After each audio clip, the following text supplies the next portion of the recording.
मैं doctor Ashok Rajput, chest physician at CK Birla hospital Punjabi Bagh. आज मैं बात करूंगा लंग फेलियर को शुरुआत की स्टेज में कैसे अवॉइड किया जा सकता है या हमें रेस्पिरेटरी फेलियर से बचा जा सकता है। लंग फेलियर तभी होता है जब हमारी शरीर में एडिक्वेट या उचित मात्रा में ऑक्सीजन नहीं जाती, क्योंकि फेफड़े का काम शरीर में ऑक्सीजन पहुंचाना है।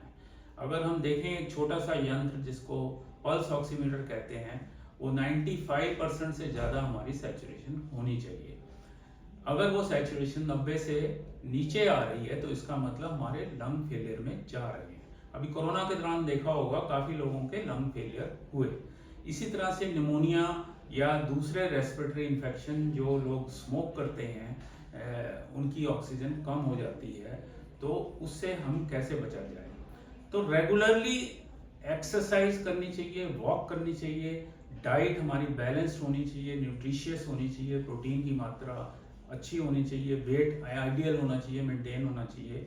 कभी भी आपको बुखार खांसी हो जाए तो तुरंत डॉक्टर की सलाह करें, जिसमें एक्सरे करके देखा जा सकता है कि टीबी या निमोनिया या और कोई बीमारी तो नहीं है।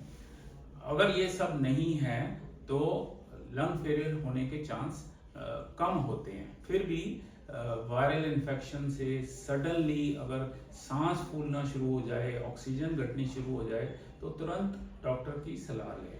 शुरुआत में ही लंग फेलियर से बचने के लिए ऑक्सीजन, नेबुलाइजेशन या एंटीबायोटिक, इनके यूज से हमारा लंग फेलियर शुरुआत की स्टेज में बचा जा सकता है। इसके लिए टाइमली हेल्प लेनी बड़ी जरूरी है। अगर डिले हो जाए और इंसान वेंटिलेटर पे चला जाए तो डैमेज ज़्यादा हो जाता है, परमानेंट हो जाता है, और वेंटिलेशन की अपनी कॉम्प्लिकेशन है, इन्फेक्शन हो जाता है। तो इन सब से बचने के लिए हमें अर्ली रिपोर्ट करना चाहिए। रेगुलर पल्स ऑक्सीमीटर से सैचुरेशन नाप लेनी चाहिए जब भी आपको खांसी या सांस होए या बुखार होए। तो इन सब चीज़ों का ध्यान रखा जाए तो आप लंग फेलियर से बच सकते हैं या टाइमली हेल्प ले सकते हैं, जिससे कि डिजीज ज़्यादा प्रोग्रेस ना हो। धन्यवाद।